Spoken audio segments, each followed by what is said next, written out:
과학과 더 가까워지는 시간, 금요일엔 과학터치. 안녕하세요, 장유주입니다. 와, 여러분, 저희 본 강연으로 약 한 달여 만에 찾아뵙는 것 같은데요. 오랫동안 기다린 만큼 오늘은 또 어떤 유익한 강연이 있을지 굉장히 기대가 됩니다. 오늘 본 강연 해주실 우리 한국과학기술원 의과학대학원의 정원일 교수님 모셔보겠습니다. 안녕하세요. 네, 안녕하세요. 교수님 반갑습니다. 네, 반갑습니다. 네. 저희가 실시간으로 좀 강의가 진행이 되는 만큼 네. 많은 분들이 보시면서 궁금한 점 댓글로 남겨주시거든요. 네, 네, 네. 그래서 이제 강연 보시면서 궁금한 사항들 댓글로 남겨주시면 제가 강연 끝나고 나서 질문 한번 드리도록 하겠습니다. 네, 알겠습니다. 네. 네, 오늘 어떤 강연 해주실 건가요? 네, 오늘 제가 이제 말씀드릴 그 내용은 아직까지 이제 그 간이란 무엇인가를 갖다가 대중들이 오해하시는 것들이 있어서 네. 간을 이제 아직까지 이제 둔한 장기라고 이제 생각하시는데 저는 이제 둔하지 않고 되게 이제 스마트한 장기다. 오. 그래서 간은 대사 장기가 아니고 신경학적으로 이제 잘 발달되어 있는 장기다라는 것을 새롭게 이제 말씀드리고자 오늘 준비를 했습니다. 네, 그러면 오늘 강연 또 내용 기대해 보면서 교수님 자리로 모시겠습니다. 네. 네, 오늘 이제 강연을 이제 시작하도록 하겠습니다. 오늘 제가 말씀드릴 내용은 약간 어려울 수도 있고 생소할 수도 있는데 저희가 생각하는 간 내에 신경계와 비슷한 이제 대사 시냅스가 존재하고 있고 이런 대사 시냅스로 인해서 간 질환이 발달된다라는 내용입니다. 그래서 목차를 보시면 오늘 이제 간단하게 제가 간은 무엇인가, 두 번째 간 질환의 현황과 배경, 그리고 간 내에서 발생하는 이 글루타메이트라는 것이 있는데 이것이 어떻게 대사가 되고 이들의 수용체가 어떻게 존재하는 것인지, 그리고 이런 이제 글루타메이트와 수용체들이 이 알코올성 지방간 형성할 때 아주 중요하다라는 것을 이제 말씀드리고, 다섯 번째로는 이제 저희 카이스트에서 저희가 연구하는 간 질환이 어떻게 향후 연구 방향이 어떤 것인지 말씀드리고, 이러한 이제 신경학적 간 질환이라는 것이 어떠한 이제 잠재적 영향을 가지고 있고 어떠한 분야에서 이제 기여할 수 있는지를 이제 말씀드리고, 마지막에서는 이제 저희 카이스트의 의과학대학원이 어떠한 곳인지 제가 일하는 곳에 대해서 약간 소개해드리겠습니다. 자, 먼저 간이란 무엇일까요? 여러분들 이제 잘 아시다시피 우리 몸의 가장 큰 장기 중에 하나입니다. 그리고 다 여러분들 이제 책을 보시면 아시겠지만 여러 가지 우리가 먹는 약이라든지 이런 것들을 이제 해독하는 기능도 있고, 그리고 이제 먹으시는 이제 탄수화물, 단백질을 대사하는 기능, 그리고 이제 콜레스테롤 합성하든지 아니면 이제 담즙 생산, 그리고 이제 단백질 합성, 또한 이제 가장 중요한 이제 혈중에 있는 당을 조절하는 거죠. 그리고 또 하나 우리가 이제 필요한 미량 영양소를 이제 저장하는 기능으로 주로 잘 알려져 있습니다. 그리고 이제 간하면 딱 떠오르는 것이 재생이 잘 되는 장기다라고 해서 옛날 그리스 신화에서 이 프로메테우스가 인간에게 이제 불을 전해주고 이 제우스의 미움을 받아가지고 매일 독수리한테 간을 쪼아 먹이는, 그리고 다시 아침에 되면 간이 재생되어 있어서 또 독수리가 와서 쪼아 먹는 이런 이제 형벌을 받았는 그 신화에서부터 간은 재생이 잘 된다고 되어 있거든요. 근데 저희가 이제 과학자들 연구를 해보면 간세포가 재생되기 위해서는 간세포만 있는 것이 아니라 여기 이제 보이는 간세포뿐만 아니라 여기 혈관세포, 그리고 혈관세포에 붙어 있는 쿠퍼세포, 그리고 간세포와 혈관세포 사이에 존재하는 이 간성장세포라는 것들이 있어가지고 간 내에 무수한 많은 다른 세포들이 같이 조화를 이루어야지만 간이 재생이 된다라는 것들이 잘 알려져 있습니다.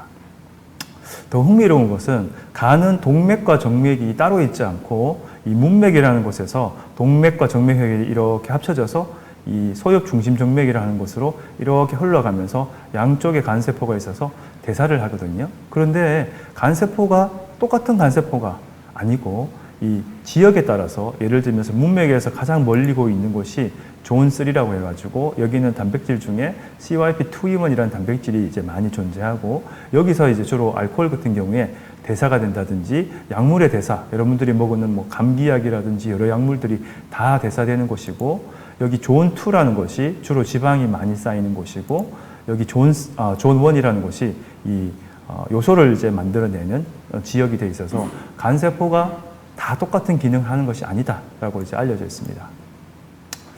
자, 그래서 간단하게 이제 간은 이제 대사를 많이 하고 간세포가 이제 기능들이 조금 다르다라는 걸 이제 이런 분들이 아시면 이제 그 다음으로는 저희가 걱정되는 것들이 이제 간 질환을 살펴봐야 되는데 흥미롭게도 간은 손상을 받고 데미지를 받으면 원인과 상관없이 한쪽 길을 선택하게 돼 있거든요. 주로 이제 간이 손상을 받으면 주로 지방간이 많이 오거나 염증이 발생합니다. 이것들이 더 심해지면 간이 딱딱해지는 간 섬유화 과정을 거쳐서 이 간암으로 가거나 간경변으로 와서 이게 간 이식을 하지 않으면 돌아가시는 지경에 오는 거죠.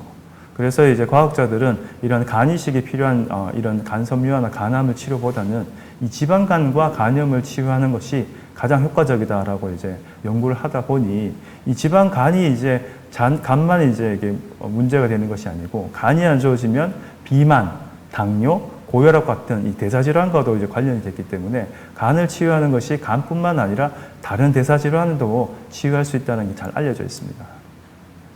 그리고 이제 가장 이제 우리나라뿐만 아니라 외국에서 문제되었던 바이러스성 간염 같은 경우에는 B형 바이러스는 이제 백신이 개발되어 있고 C형 같은 경우에는 지금 아주 좋은 약들이 개발돼서 거의 이제 정복됐기 때문에 2020년도에 이 미국 과학자 3분이 노벨상을 이제 생리의학상을 수상했습니다. 그 정도로 이제 이 간 질환이 아주 이제 중요한 질환이었고, 죄송합니다. 현재는 이제 바이러스에 대한 간 질환이 이제 많이 이제 약이 개발되었기 때문에 없어지는 반면에 이 현대인들이 다양한 스트레스에 의해서 과도한 음주라든지 폭식을 거쳐가지고 이 지방간 질환이 가장 문제가 되어 있거든요. 그래서 저희는 이런 여러 가지 간 질환 중에 알코올성 간 질환에 이제 관심을 많이 가지고 있는데 2018년도의 보고를 보시면 대부분 이 북측에 있는 추운 지방에서 알코올을 이제 매년 마시는 양들이 많은데 흥미롭게도 우리나라는 이 주변 국가들보다 술을 마시는 양이 상당히 많은 걸로 나와 있어요. 1년에 이제 순수한 알코올을 10에서 12.4리터를 마신다고 하는데 제가 이걸 계산해 봤거든요. 계산해 보니까 소주 한 병에 360ml 19도를 계산하니까 거의 개인 한 사람당 소주를 1년에 146병. 그러니까 이제 이틀에 한 병씩 소주를 마신다는 이 결론이 나오는 만큼 한국의 사람들이 이제 술을 많이 마시고 있다는 게 알려져 있습니다. 그런데 이게 술을 전 세계적으로 많이 마시는데 그 치료제는 거의 없어요. 그래서 미국 이제 간학회에서 간 질환 치료제를 살펴보면 1순위가 금주, 술을 이제 먹지 마라.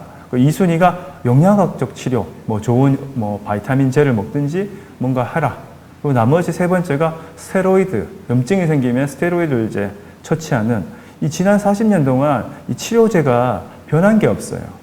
연구는 많이 하고 있는데 그것이 이상하다는 거죠. 그래서 저희가 생각하는 게 간은 술을 대사시키고 여러 가지를 해독시키는 대사장기인 것인가 그쪽으로만 계속 생각하다 보니까 이 치료제 개발이 이제 불가능했는 것입니다. 그래서 저희가 이제 아마도 간은 대사장기가 아니고 다른 장기일 수도 있다. 그래서 우리가 인식의 전환이 좀 필요하다라고 해서 이런 패러다임을 가지고 이제 연구를 시작했는데 저희가 예전에는 이제 대사장기로 이제 알고 있었는데 한 20년 전부터 간은 대사장기가 아니고 면역장기라고 또 알려져 있습니다. 왜냐고 하면 이 간 내에는 무수한 과립을 많이 가지고 있는 과립세포들, 매크로페이지라든지 호중구라든지 호상구들이 많을 뿐만 아니라 지금 이제 코로나 바이러스에 대적할 수 있는 이런 선천성 및 후천성 림파구들이 많이 이제 상시 존재하거든요.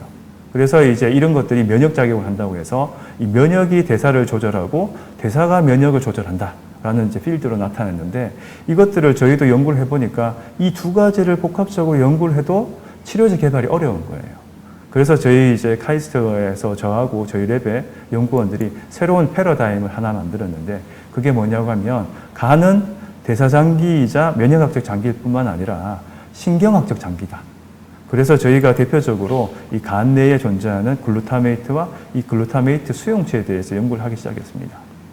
그런데 왜 신경학적 장기라고 생각했냐고 하면 보통 이제 간 이식할 때 보면 여러분들 보신 분은 없으시겠지만 이렇게 딱딱해진 간을 이식할 때 이게 공여자로부터 이제 신성한 간을 받을 때 신경 연결 없이 그냥 혈관만 연결해 주거든요.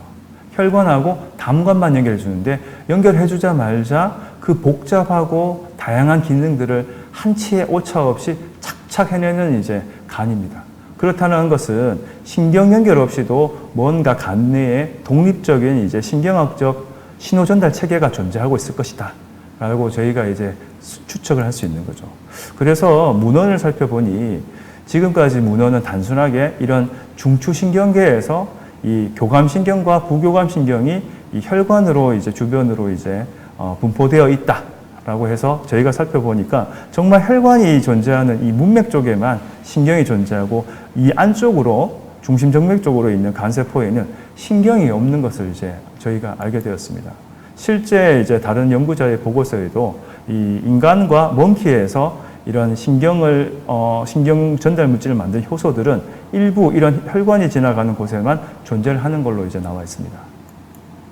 그래서 저희가 신경이 없기 때문에 다른 신경학적 패스웨이가 존재하고 그들 중에 하나가 이 글루타메이트와 글루타메이트 수용체가 이런 역할을 할 것이다 생각하고 그 중에서도 저희가 이 글루타메이트를 이제 보게 된 이유가 최근 기술이 발달해가지고 세포 단위로 이제 염기서열 분석이 가능합니다. 그래서 그 염기서열을 분석을 해서 간 세포들이 하나하나 세포들이 기능이 다르다는 걸 알게 되었고 혈관이 들어오는 이제 문맥에서 이 소엽 중심성 정맥으로 이렇게 흘러갈 때 이 존 1에서는 대부분 글루탄과 이 요소에 관련된 대사가 주로 많이 일어나고 이 소엽 중심성에서는 글루타메이트를 글루타민으로 바꿔서 이 우리 몸 전체에 이제 보내는 역할을 한다라는 것들이 이제 조사가 되어졌는데 실제 이제 단일세포 RNA 염기서열 분석을 해보니 정말 이 포탈 쪽에 있는 간세포들에서 많이 발현한 유전자와 이 소엽 중심성에서 이제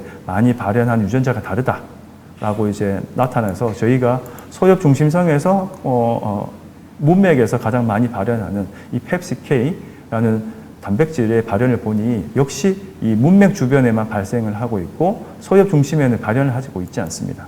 반대로 이 소엽 중심에서 이제 글루타메이트를 글루타민으로 전환시키는 이 GLUL이라는 이 단백질은 소엽 중심성으로만 발현하고 있어가지고 이걸 이렇게 딱 겹쳐보면은 이 간세포가 똑같은 간세포가 아니고 다른 간세포인 걸 알 수가 있습니다. 그래서 간 치료할 때는 이 간세포별로 또 지역별로 이제 다른 접근법을 가져야지만 우리가 간 질환을 치료할 수 있다라는 생각을 가지게 되었고, 그래서 좀 더 이제 글루타민과 글루타메이트의 대사를 살펴보면 지금까지 많은 과학자들이 우리가 음식물에 의해서 섭취된 이 글루타민이 이 글루타미네이즈와 같은 효소에 의해서 글루타메이트로 바뀐 다음에 얘네들이 마이토콘드리아에 있는 TCA 사이클을 통해서 ATP를 에너지를 생산하거나 혹은 이 글루타메이트가 오리니틴 회로로 전환되어 가지고 우리 몸에 있는 암모니아를 없애는 유레아 사이클에 쓰여진다든지 아니면 항산화 기능을 하는 이 글루타티온으로 만들 때 쓰여지거나 혹은 이 프롤린과 하이드록시프롤린으로 변환돼 가지고 세포의 기질이 만들어진다는 것이 연구가 대부분이었거든요. 그런데 이 소엽 중심성에서는 반대로 이 글루타메이트가 쓰고 남은 글루타메이트를 글루타민으로 다시 바꿔서 우리 몸으로 보내는 기능을 하고 있다는 것만 알려져 있었고, 실제 이 글루타메이트가 이 간 내에서 신경 전달 물질로 쓰여질 가능성이 있다는 것이 보고가 없었습니다. 그런데 흥미롭게도 이 글루타메이트가 신경 전달 물질로 쓰여진다는 보고가 없었는데 이 글루타메이트 리셉터들이 이 간에 몇 개 있다라는 보고는 있어요. 그 말인즉슨 이 글루타메이트 리셉터가 존재한다는 것은 이 글루타메이트가 분비한다 수도 있다는 증거거든요. 그런데 어떤 세포가 이 글루타메이트 리셉터를 가지고 있는지 보고는 되지 않고 그냥 간에서 발현하더라라는 정도만 이제 알려져 있었습니다. 그래서 저희가 연구를 해서 보니 먼저 결과를 말씀드리면 간에서 글루타메이트가 나오고 이 글루타메이트 수용체가 반응함으로 인해서 알코올성 지방간이 이제 만들어진다라는 이제 저희가 새로운 이제 신호 전달 체계를 이제 발견해서 오늘 그 내용을 말씀드리겠습니다. 이거를 먼저 말씀드리기 전에 그 엔도카나비노이드를 좀 아셔야 되는데, 그리고 카나비노이드 수용체를 좀 아셔야 되는데, 이게 뭐냐고 하면 여러분들 이제 마리화나라는 물질을 우리가 이제 카나비스라고 하는데, 이 카나비스와 비슷한 물질이 우리 몸에서도 이제 만들어집니다. 정상적으로. 그래서 이것을 내인성 카나비노이드라고 하고 이 엔도카나비노이드라고 줄여서 말하는데요. 우리 몸에서 어떠한 상황에서 이런 마약 성분과 같은 것들이 만들어지고 이런 것들이 카나비노이드 수용체를 통해서 작용한다라는 이제 보고가 있어요.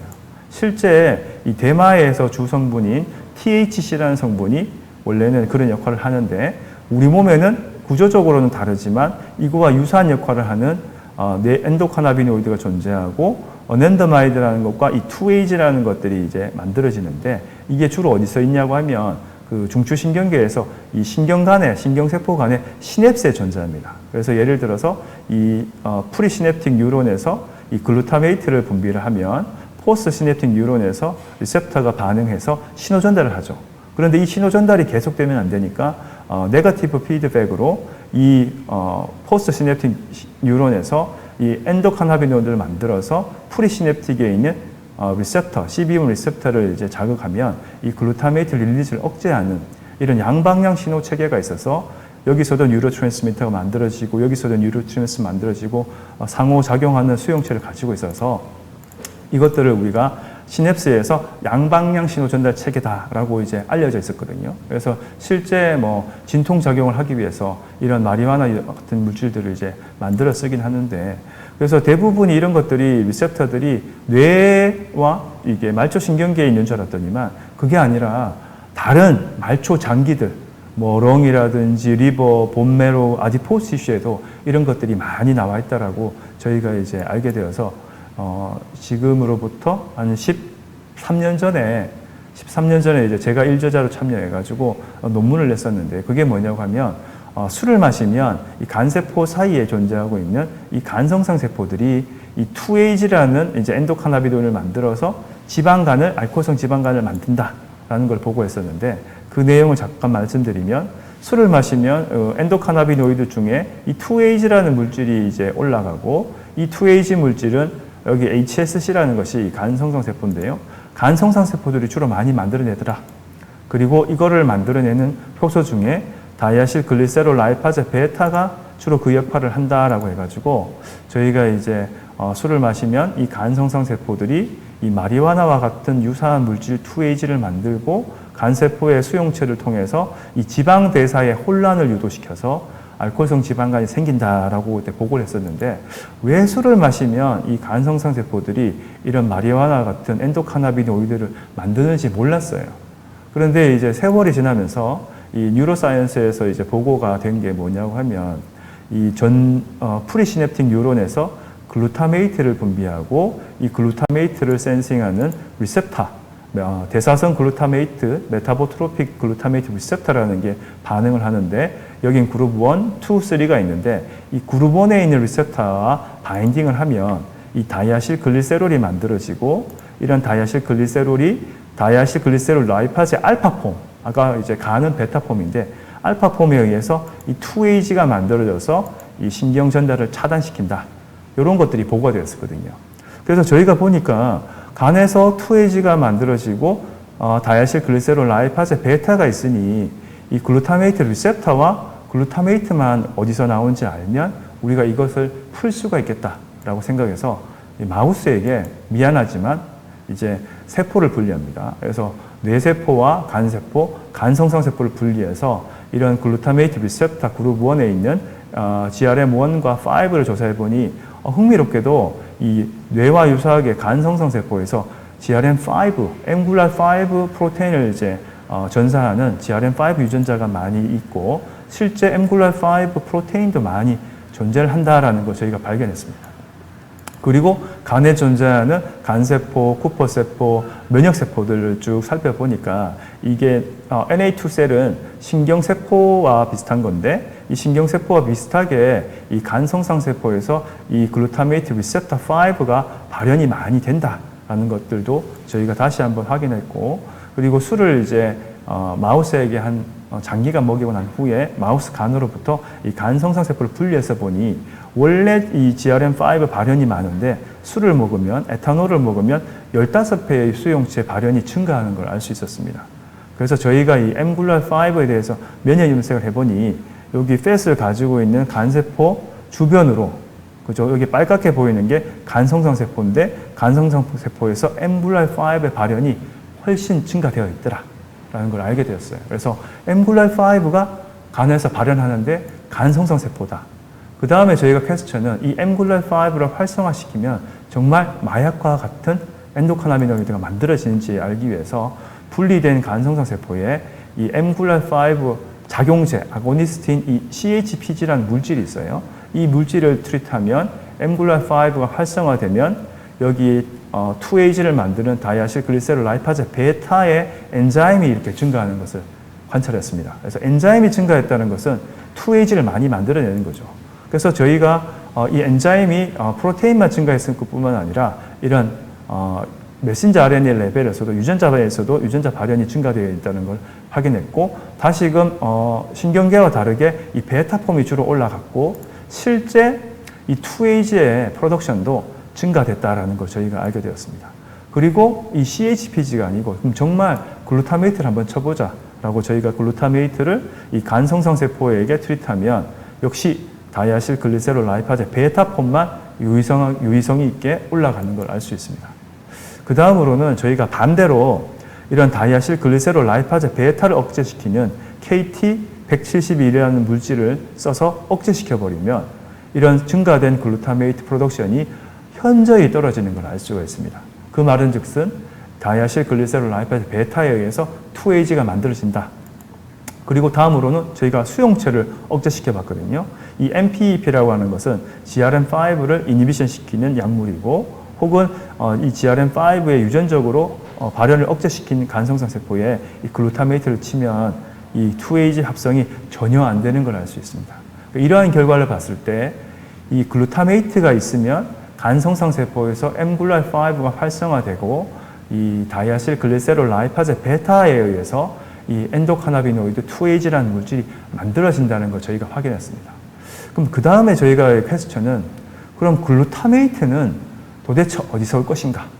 라는 거죠. 여러분들 뭐 예상하셨겠지만 간세포로부터 오는 것으로 저희가 이제 확인하였습니다.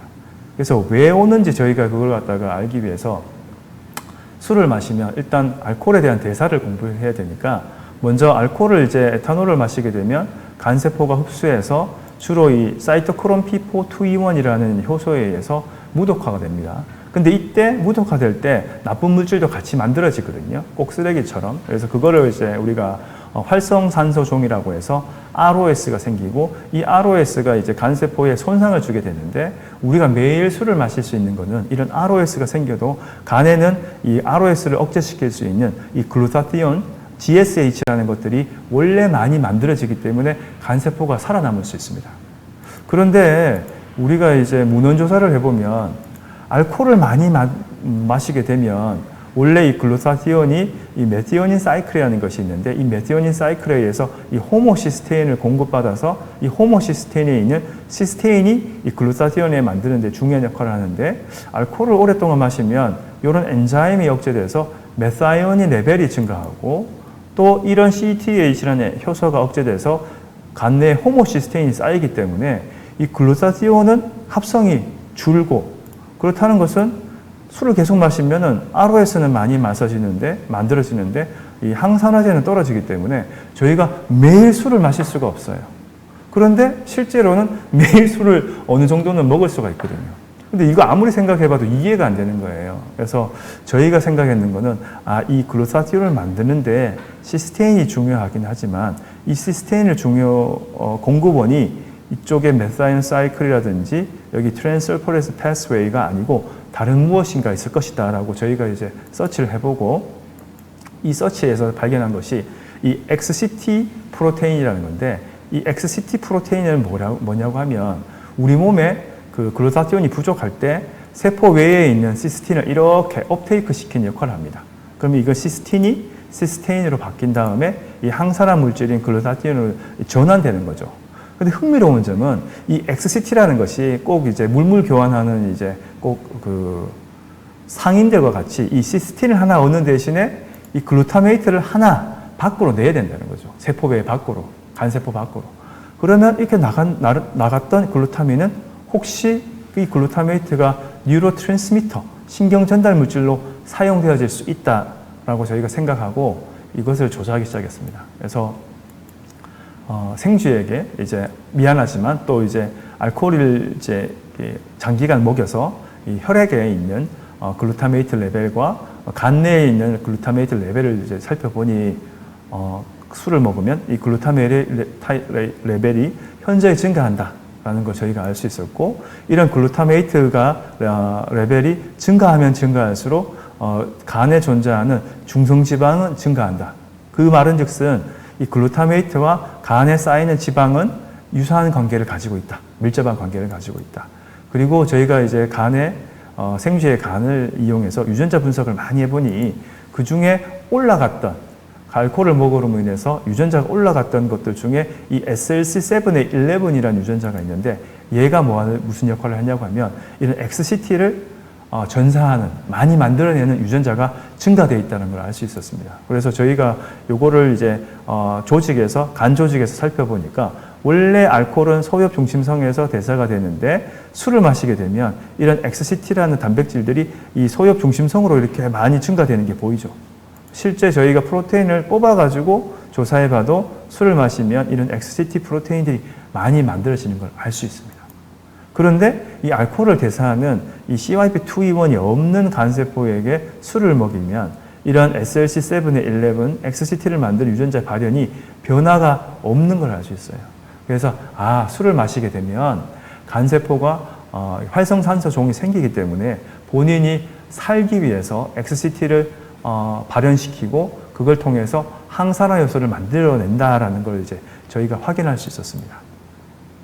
자, 그렇다면은 정말 그러한 일들이 몸에서 일어나는가 우리가 좀 더 살펴보기 위해서 저희가 새로 아이디어를 내서 이런 실험 방법을 고안했는데, 이게 뭐냐고 하면 마우스에게 술을 먹이는 대신 직접적으로 이 술을 간으로 전달시키고, 이 간에서 전달되는 이제 대사를 저희가 혈관 하나를 통해서 이렇게 이제 다시 흡수를 해서 이렇게 클로즈드 폐쇄 관류 시스템을 만들면 간에서만 작용됐던 물질들을 분석할 수 있다라는 이제 시스템을 하나 고안했어요.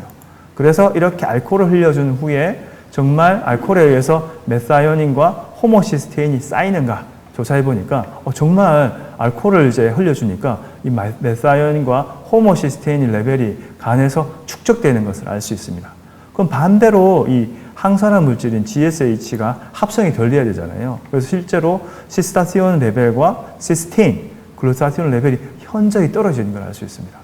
그러면 간세포에서는 XCT가 턴온 됐으니까 글루타메이트를 릴리즈 하겠죠. 그럼 릴리즈된 글루타메이트는 이렇게 와서 이 미디어, 배지에 쌓이게 됩니다.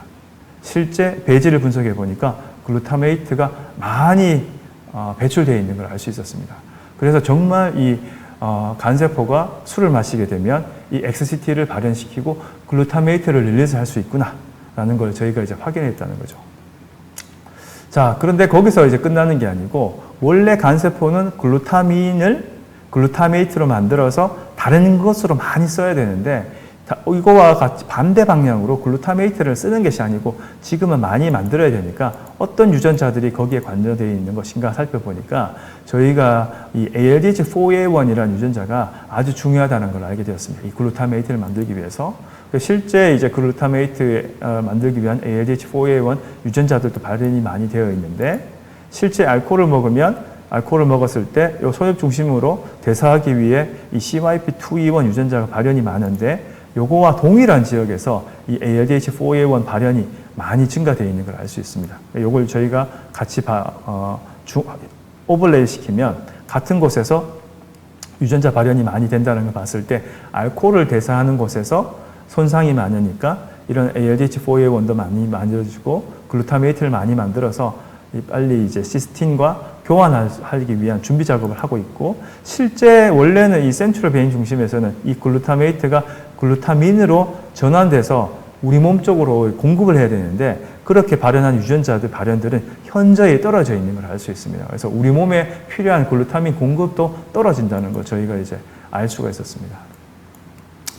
자, 그러면은 저희가 발견한 것들이 정말 알코올성 지방간 형성에 중요한 요소인가 알기 위해서 저희가 간세포의 XCT를 억제시키는 실험을 해봤거든요. 어떻게 억제시키냐면 이 바이러스를 이용해서 간세포에서 SL7A 11의 발현을 낮추든지 아니면 이런 설파살라진이와 같은 약물을 이용해서 XCT 발현을 억제시켰습니다.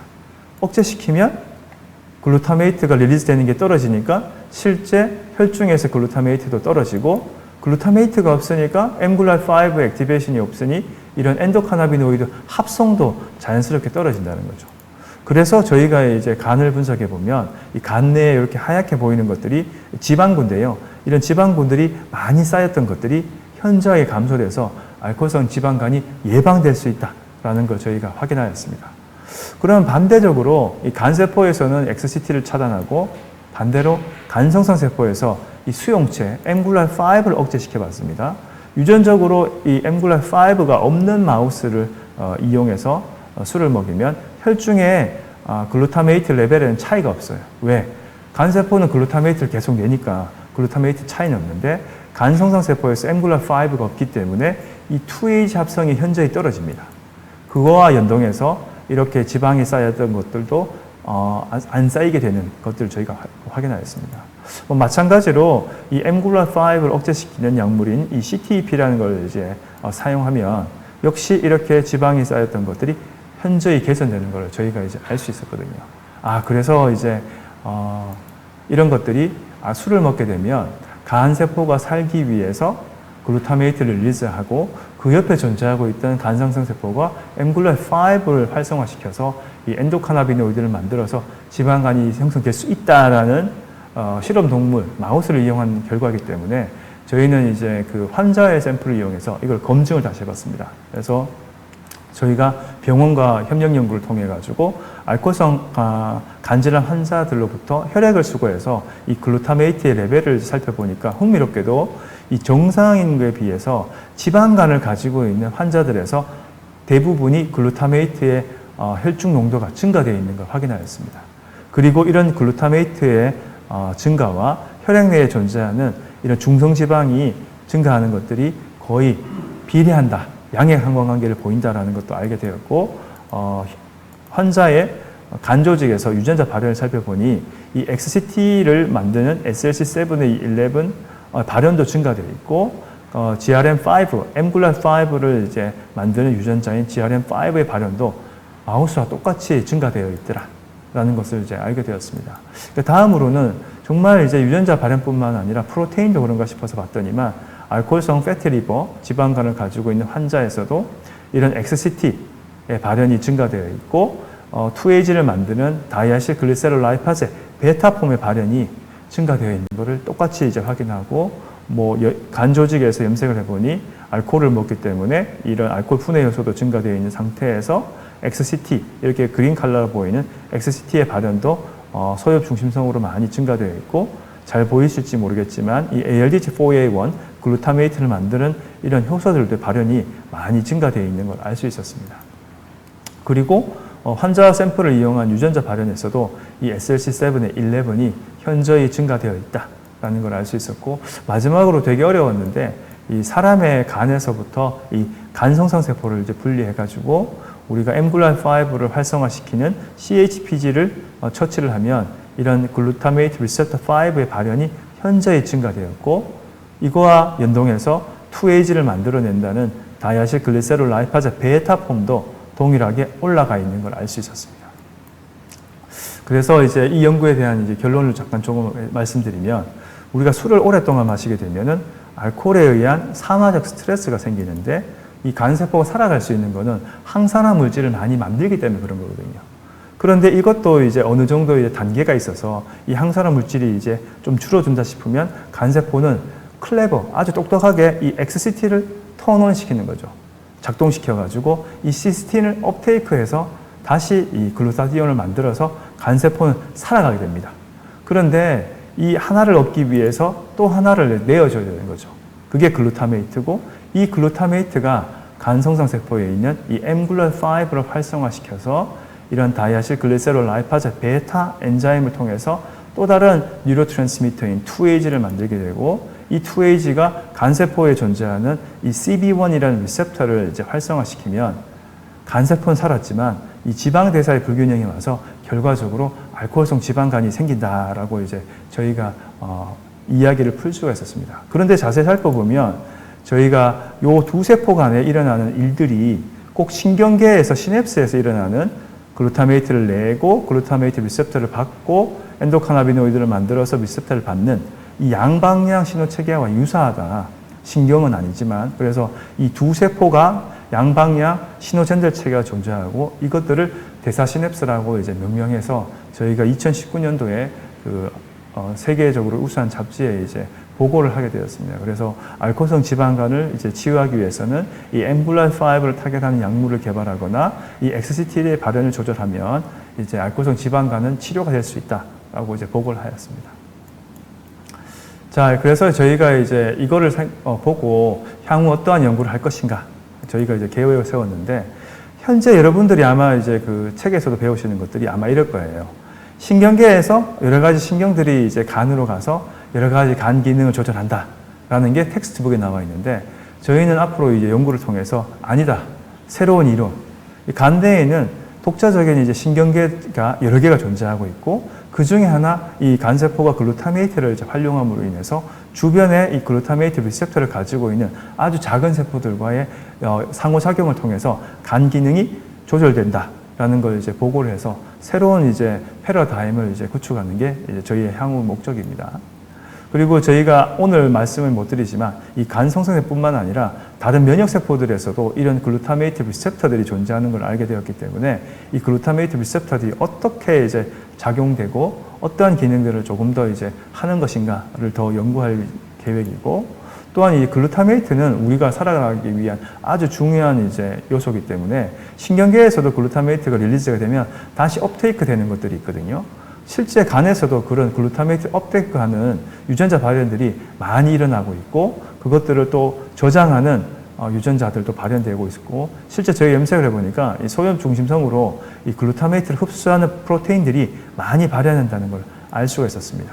그리고 뭐 지방간이라든지 알코올을 먹었을 경우에도 이런 유전자들이 발현이 변화하는 걸 봤을 때 간 질환은 대사의 불균형을 유도에 의해서 많이 발생되기도 하는데 이 대사뿐만 아니라 이 간 내에 존재하고 있는 신경학적 회로들의 문제의 발생에서도 이런 질환들이 많이 생길 수 있겠다라는 것을 저희가 이제 알게 되었고 이거를 갖다가 조금 더 이제 눈에 잘 보이게 하기 위해서 저희가 조직 확장 투명 기술이라는 게 있어요. 이게 뭐냐고 하면은 실제 생쥐의 뇌는 아주 작습니다. 관찰하기 힘든 거죠. 그런데 이 생쥐의 뇌를 정확하게 수배의 사이즈로 크게 만들면 관찰하기 좀 편하잖아요. 그래서 마우스의 관들도 조금 더 크게 만들어서 저희가 실제 신경계에 작용한다는 프로테인 발현들이 소엽 중심성이라든지 어디서 이제 발현되는지 관찰하면 여기 소엽 중심성 중에 이런 신경계에 관찰하는 과립들이 많이 존재한다는 걸 좀 더 자세하고 정확하게 알 수 있는 기술을 이용해서 조사할 예정입니다. 그리고 이러한 것들이 왜 중요하냐? 말씀드렸다시피 지금까지 여러분들이 알고 있는 간은 대사장기라고 알고 계셨잖아요.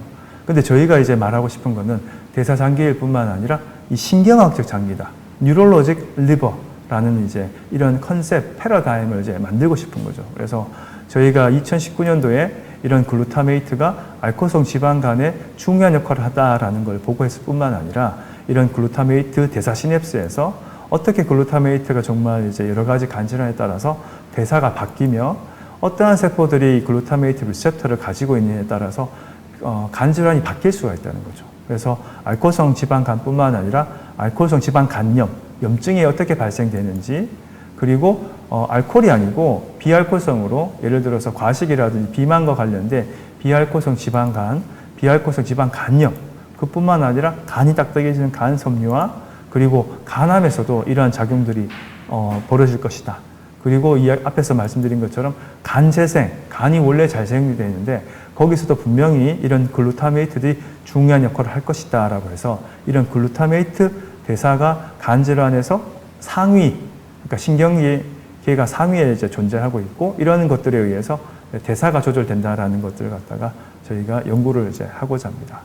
그리고 이제 간 질환 외에 더 중요한 건 뭐냐고 하면 간이 망가지면 간만 망가지는 게 아니라 다양한 다른 장기들이 상관관계를 가지거든요. 신장이라든지 심장, 폐에 아주 중요한 역할을 합니다.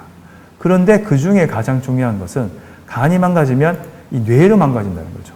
그걸 우리가 이제 예를 들면 간성뇌증이라는 게 있는데 다른 저희가 문헌을 살펴보면 지금까지 간이 안 좋아서 다른 장기들과 연구할 수 있는 것들은 대부분 잘 갖춰져 있어요. 그런데 간이 안 좋아지면 왜 뇌가 안 좋아지는지는 아직 어느 누구도 어떤 모델을 이용해서 연구를 하라는 게 없습니다. 시스템이. 그래서 문헌을 조사해 보면 간이 안 좋아지면 암모니아 배출이 안 된다.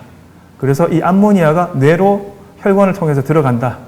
그래서 암모니아에 의해서 뇌가 손상받기 때문에 치매라든지 이런 여러 가지 이제 손상이 온다라고만 수십 년째 그런 기전만이 이제 밝혀져 있거든요. 그래서 저희는 이 암모니아도 사실 그런 역할을 하지만 실제 이 간에서 존재하는 이제 글루타메이트 대사가 불균형이 있으면 이 뇌도 문제가 있을 것이다. 일부분이. 그것을 어떻게 우리가 생각할 수 있냐면 글루타메이트는 뇌에서 신호 전달하는 데 중요한 역할을 이제 하긴 하지만 분비된 글루타메이트가 빨리 없어져야 돼요. 아니면 신경이 계속 전달되기 때문에 마비가 올 수 있습니다. 그래서 분비된 이제 글루타메이트는 이 주변에 있는 혈관을 통해서 이 수송체에 의해서 혈관을 통해서 빨리 배출돼서 혈액으로 빨리 나가야 돼요. 그런데 이게 삼투압적인 이제 작용으로 이루어지기 때문에 만약에 간에서 이런 글루타메이트가 많이 만들어지면 혈중에 이 글루타메이트 농도가 높아지거든요. 그러면 뇌로부터 이 글루타메이트가 방출이 안 되기 때문에 뇌에 쌓일 수도 있습니다. 그러면 암모니아와 같이 뇌의 병변을 유발시킬 수 있다는 거죠. 그래서 이제 아직까지 이거는 뭐 가설만 이제 만들었는데 어떻게 간이 안 좋아졌을 때 뇌가 문제가 일으키는지 이런 이제 방법적인 논을 좀 더 연구를 해야 되지만 저희가 이제 향후 이제 할 연구들 중에는 이게 간과 뇌가 아주 중요한 역할을 한다라는 것들을 이제 할 예정입니다. 자, 마지막으로는 이제 제가 이제 근무하고 있는 카이스트 내에 의과학대학원이라는 걸 이제 말씀드리겠는데요. 카이스트 의과학대학원은 이제 만들어진 지 약 한 15년 정도 됐는데 아직까지 이제 많은 분들이 모르세요. 왜 모르냐고 하면 카이스트 내에는 의과대학이 없습니다.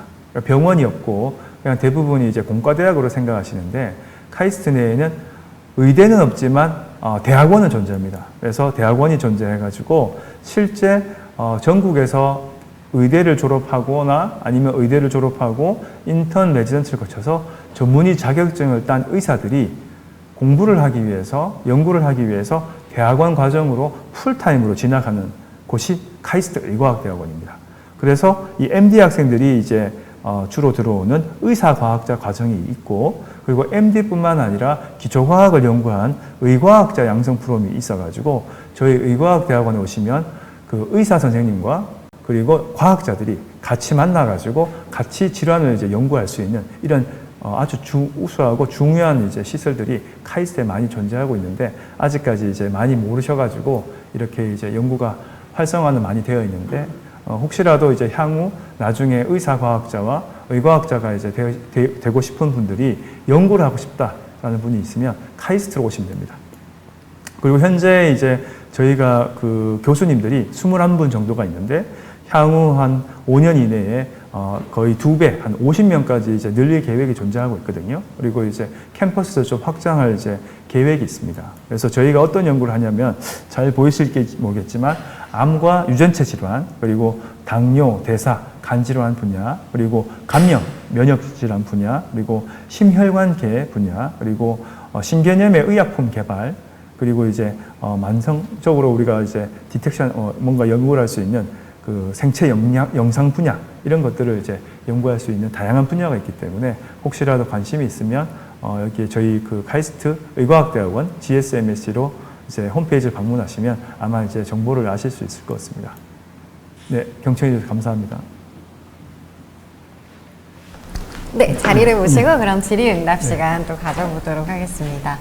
교수님 강연 너무 잘 들었습니다. 마지막에는 또 카이스트 의과학대학원에 대해서 또 말씀을 해주셨는데 잠깐 이제 이어서 질문을 한번 드려보자면 생긴 지 얼마 안 된 건가요? 15년 정도 됐기 때문에 생긴 지 얼마 되지는 않았는데 안 됐다고 하기도 좀 그렇지만 네. 저희가 아마 홍보가 많이 안 돼서 많은 분들이 이제 잘 모르시고 계세요. 네. 카이스트에 의대가 없기 때문에 네. 대학원은 존재하는데 의과대학이 없는 거죠. 그러면 의과대학이랑 의과학대학원의 차이가 있다면 어떤 게 있을까요? 네. 그걸 제가 말씀드려야 되는데 네. 의과대학은 의사를 이제 양성하는 기관이고 네. 의과학대학원은 의사로서 진료를 하는 의사가 된 분들을 이제 모셔가지고 네. 이제 연구를 시키는 거죠. 연구를 시켜서 근원을 그렇죠. 근원을 밝히는데 실제 선진국 미국 같은 곳에서는 이제 그 NIH라는 곳이 있어서 미 네. 국립보건원에서 의사들이 연구를 많이 하거든요. 어. 왜냐고 하면 이런 연구들이 의사들은 이제 기존에 나와 있는 치료법을 이용해서 환자들을 많이 이제 치료를 하는데 네. 항상 이제 현재 병원에서 이제 치료하다 보면 이 장벽을 만나거든요. 나는 정말 이 환자를 치료하고 싶은데 치료할 방법이 없다라는 거죠. 네. 그런 분들이 그러면 내가 한번 연구를 해서 그런 치료법을 개발하고 이게 어떻게 이런 증상이 발생하는지 연구를 하겠다라는 분들이 이제 카이스트 의과학대학원에 오는데 매년 의사 학생들이 15명에서 한 20명 정도가 입학을 합니다. 네. 전국적으로. 그래서 이런 의사 학생들이 실제 와서 연구를 잘할 것인가? 실제 그 카이스트에서는 그 미국에 있는 이제 보스턴이라든지 하버드 이런 데에서 나오는 것처럼 아주 유명한 저널에 이제 논문 결과들을 의사 학생들이 들어와서 실제 그런 이제 업적들을 내고 있거든요. 네. 그래서 저희 카이스트 의과학대학원을 이제 보고 이런 프로그램이 좋다고 생각해가지고 유사 프로그램들이 서울대, 포항공대, 광주과기원 그리고 아마 디지스트 뭐도 이제 아마 생길 것 같긴 한데 많이 만들고 있더라고요. 그렇군요. 네네. 그러니까 좀 새로운 의술들을 개발할 수 있고 그걸 또 연구하고 병의 근원에 대해서 좀 더 공부하는 그런 과라고 보면 되겠네요. 그리고 거기다가 더 장점은 네. 의사 학생만 있는 것뿐만 아니라 네. 약대 졸업생, 수의대 졸업생, 유전공학과 졸업생, 그리고 공대 졸업생, 그리고 이제 유전공학을 전공한 유전공학 학생들 정말 다양한 전공을 전공한 학생들이 같이 모여서 같은 공간에서 같이 연구를 하기 때문에 우리가 모르는 부분들을 서로 이제 보완해서 할 수 있다는 큰 장점이 있거든요. 그렇군요. 네네. 지금 관심 있게 보시는 분들이 있다면 우리 교수님 말씀 듣고 한번 또 찾아보셔도 좋을 것 같습니다. 그러면 저희 강연 내용에 대해서 질문들 많이 남겨주셨는데요. 알코올성 지방간의 치료의 첫 번째가 금주라고 하셨었는데 술을 마셔야 하는 직업군에서는 무조건 알코올성 지방간 환자가 많을 텐데 네네. 건강한 금주 방법은 그럼 뭘까요? 라고 질문을 주셨어요. 네, 저희 그 연구실에도 네. 그 실제 병원에 소화기 내과를 전공한 이제 학생들이 많이 와서 네. 연구를 하고 있는데 저희들도 이제 가끔 연구를 하다가 지치면 같이 이제 맥주 한 잔을 마시면서 네. 건강한 음주는 어느 정도가 적당한 것인가를 많이 이제 논의하긴 하는데 네. 실제 건강한 음주는 없습니다.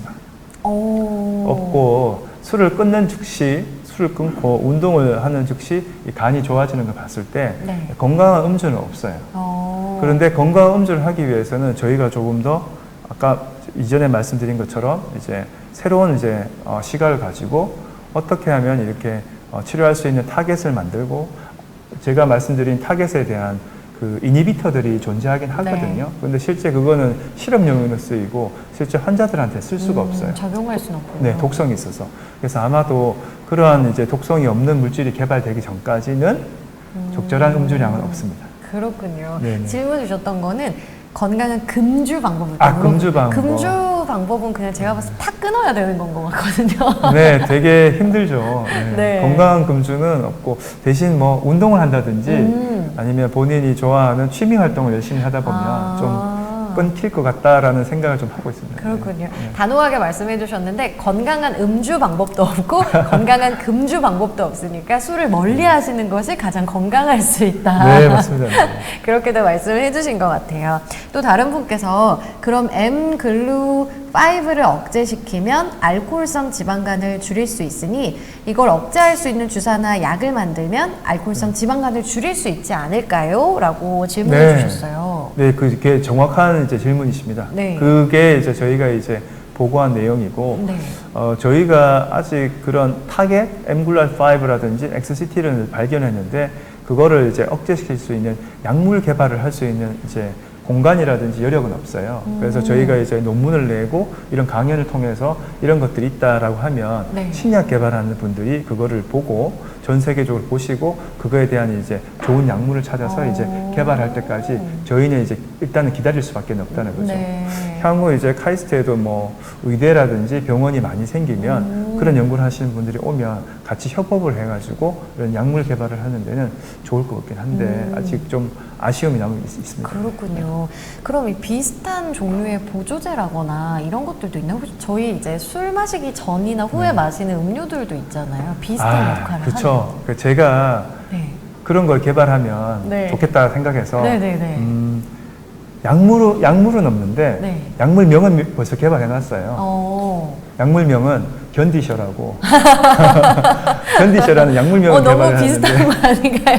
유사 제품은 아닙니다. 근데 네네. 그 제품명만 있고 네. 약물은 아직 개발이 안 돼가지고 그리고 실제 현재 시판되고 있는 네. 이제 것들을 쭉 살펴보면 네. 대부분들이 이제 항산화 물질들이 많이 들어있어요. 그래서 글루타티온들을 이제 많이 만들거나 네. 안티옥시던 시스템을 이제 활성화시키는 물질들이 있기 때문에 아마 그런 것들을 흡수함으로 인해서 이 XCT의 활성을 떨어뜨려 가지고 지방간이 개선될 수 있다라는 추측을 하는데 네. 그런 물질들은 너무 복합적인 물질이 많잖아요. 그래서 그렇죠. 어떤 것이 어떻게 작용하는지 명확하지 않거든요. 그런 것들이 명확하지 않은 상태에서 실제 이게 병원에 있는 저희 방의 학생들도 그렇고 네. 이제 병원 의사님들 물어보면 간이 안 좋을 때 간에 좋다는 물질을 먹으면 오히려 그게 독성 작용이 많이 만들어지기 때문에 가급적 멀리하는 것이 좋다라는 이야기를 많이 합니다. 그렇군요. 네네. 아니 몸에 좋다는 비타민을 너무 많이 한꺼번에 섭취하면 오히려 간에 무리가 갈 수 있다라는 이야기를 듣기는 맞습니다. 들었거든요. 네네. 그게 맞는 이야기인가요? 예, 맞습니다. 저도 비타민제를 먹긴 먹거든요. 네. 근데 이제 하루 2알 이상은 안 먹거든요. 왜냐하고 하면 앞서 보여드린 것처럼 간 기능 중에도 다양한 비타민을 저장하거나 네. 하는 것들이 있는데 어떻게 막 과량을 섭취하면 아무래도 이제 간이 부담이 오니까 간이 기능이 괜찮을 때는 어느 정도 괜찮은데 뭐 지방간이 많다든지 염증이 많으면 그런 비타민이 간에만 좋은 것이 아니라 간에 상주하고 있는 염증 세포들을 활성화시킬 수도 있거든요. 그러면 오히려 간에도 안 좋아지는 거기 때문에 그렇군요. 적당한 이제 섭취가 중요한데 섭취 전에는 항상 이 병원에 가셔서 의사와 상담을 통해서 섭취하는 것이 가장 좋을 것 같습니다. 그렇군요. 아니 주변에 보면은 거의 매일 술을 마시는 분이 있는데 네네. 근데 매일 술을 마시면서 또 간에 좋다는 약을 또 매일 복용을 하시는 거예요. 네. 어떻게 보면 더 좋지 않을 수도 있다. 맞습니다. 네. 그렇군요. 아니 또 어떤 질문을 주셨냐면 글루타메이트의 분비를 약물을 통해 조절해서 알츠하이머 같은 퇴행성 뇌질환을 완전히 치료할 수 있는지도 궁금하시대요. 네. 그거는 이제 약간 신의 영역이긴 한데 알츠하이머도 이제 아직 지금 뭐 최근에 보고에 의하면 뭐 신약이 또 나왔다고 듣긴 했었는데 네. 보통 이 약물들이 이제 어떤 기능을 하냐면 이 뇌로 가려고 하면은 그 BBB라는 것을 이제 통과를 해야 되잖아요. 네. 그 BBB를 통과해서 이게 통과를 했다고 하더라도 특정한 곳에만 이제 작용을 해야 되는데 이 특정한 곳이 아니라 뇌 전반적으로 작동하다 보니까 부작용들이 많이 생기는 거예요. 그래서 이제 그런 것들을 이제 하기 위해서는 정확하게 그런 약물이 거기를 타겟할 수 있는 것들을 만들어야 되는데 아직까지 세포 특이적으로 타겟할 수 있는 약물 딜리버리가 별로 없어요. 그래서 최근에는 이제 약물을 처리를 이제 하는 걸 보니까 어떤 탐침자를 이용해서 정확한 부위에 뇌를 찔러가지고 거기에 국소적으로 치료하는 것이랑 아니면 이제 유전자 치료법이라고 해서 네. 유전자 발현을 조금 조절해가지고 이제 치료하는 방법, 뭐 AS로 하긴 하는데 그런 것들을 활용해서 하는 치료법들이 있는데 저희가 지금 생각하고 있는 것들을 적용하기에는 아직까지 거리가 너무 멉니다. 왜냐하고 하면 저희가 지금 하는 연구도 전 세계적으로 하는 분이 거의 없어요. 저희가 지금 선도로 이제 이끌어 나가고 있기 때문에 저희가 이걸 빨리 해서 이제 전 세계적으로 이제 퍼뜨리면 이걸 보고 이제 전 세계 연구자들이 연구를 해가지고 그것들을 바탕으로 또 다른 이제 뇌질환도 극복할 수 있는 것인데 저희가 지금 너무 빨리 혼자 나가 있어가지고 네. 조금 더 시간이 좀 필요할 것 같습니다. 네. 그렇군요. 지금 전 세계랑 거의 협업을 하셔야 되면은 네. 조금 따라오는 시간을 기다리셔야지 되는 거군요. 근데 아마 빨리 따라올 것 같은데, 네. 뭐 어디까지 따라올지는 모르겠지만, 여하튼 저희가 이제 다 할 수는 없고, 그렇죠. 네네. 네. 저희가 할 수 있는 만큼만 일단 좀 해서 뭐 도움이 될 수 있는 연구를 좀 하려고 노력하고 있습니다. 네, 아니 그 치매 관련한 퇴행성 뇌질환 알츠하이머 이야기가 나와서 개인적으로 궁금한 건데 이 알코올성 치매라고 네네. 또 있잖아요. 그러면 그게 글루타메이트가 많이 나와서 그게 많아서 그게 걸리는 건가요? 그게 제가 지금 그런 것들을 말씀드리면 거의 이제 이게 기밀 유출인데 아 진짜요? 그게 알코올성 치매가 있는데 그것 때문이라는 보고가 없어요. 그리고 보고가 없는 이유는 이것을 증명하기 위한 실험 방법이 없어요. 왜냐하면 마우스에게 술을 먹여가지고 네. 뇌 기능이 이상이 있다라는 실험을 한 사람이 거의 없거든요. 그래서 알코올성 치매는 아마 이럴 것이다 라는 건데 그것도 대부분이 알코올 성분들은 대부분 멤브레인을 이제 잘 통과하기 때문에 네. 지금까지 보호된 것들은 알코올이 흡수되면 네. 대부분 이제 치매가 아니고 해마라는 것이 있잖아요. 네네. 우리가 이제 술을 많이 마시면 블랙아웃이 되는 것처럼 네. 이 술이 해마로 이제 넘어가서 해마 쪽에서 알코올이 이제 대사를 돼서 이 아세트알데히드들이 많이 쌓여가지고 이 아세트알데히드의 독성에 의해서 순간적으로 이제 기억이 저장되지 않는 것들을 보고가 되어 있어요. 네. 근데 그것이 보고가 된 지가 되게 오래되었고 네. 이제 영화로도 많이 이제 제작되었어요. 네. 뭐였지? 옛날에 이제 메멘토라는 거 뭐 첫 키스만 100번째 뭐 네네네. 이런 것들이 대부분 이제 해마의 기억 능력 네. 이런 것들이 이제 알려져 있는데 아직까지 이제 글루타메이트 간에서 만들어지는 글루타메이트들의 컨센트레이션이 높아서 뇌에 영향을 미친다. 그런데 그 뇌에 영향을 미치는 부분들이 다양한 부분들이 있잖아요. 네. 어떤 부분들에 그 영향이 있는지 그것들이 이제 연구가 안 되어 있고 저희도 이제 간을 주로 하다 보니까 네. 뇌를 연구하는 게 이제 어느 정도 잘 안 돼 있습니다. 그래서 이제 같이 협업할 수 있는 분들을 지금 이제 찾고 있고 만약에 되면은 저희가 나중에 간성뇌증이라고 해서 간이 네. 안 좋아지면 뇌가 안 좋아진다. 그 중에 뭐 알코올성 치매뿐만 네. 아니라 다른 것들도 한번 이제 조사해 볼 이제 생각은 있는데 아직 시간이 좀 많이 필요한 것 같습니다. 네, 아니 안 그래도 지금 강연 봐주신 분께서 어서 빨리 좋은 결과를 이뤄내시길 바란다면서 힘내시라고 또 댓글을 네네, 남겨주셨어요. 힘은 많이 내고 있습니다, 원래. 네, 오늘 뇌에 관해서 또 간과 뇌에 관해서 또 이야기를 해주셨잖아요.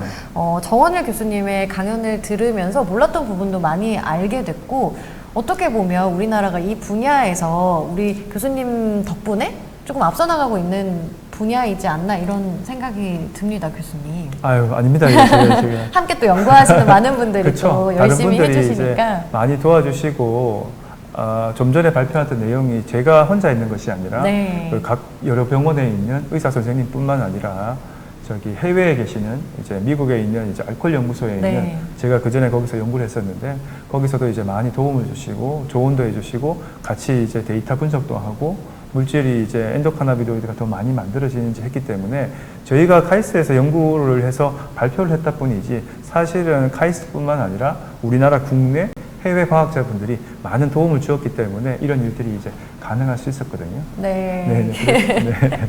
그럼 또 우리 댓글 달아주신 분처럼 저도 좋은 결과가 있기를 또 기대를 해보면서 오늘 함께 해주신 교수님께 다시 한번 박수 보내드리도록 하겠습니다. 네, 감사합니다.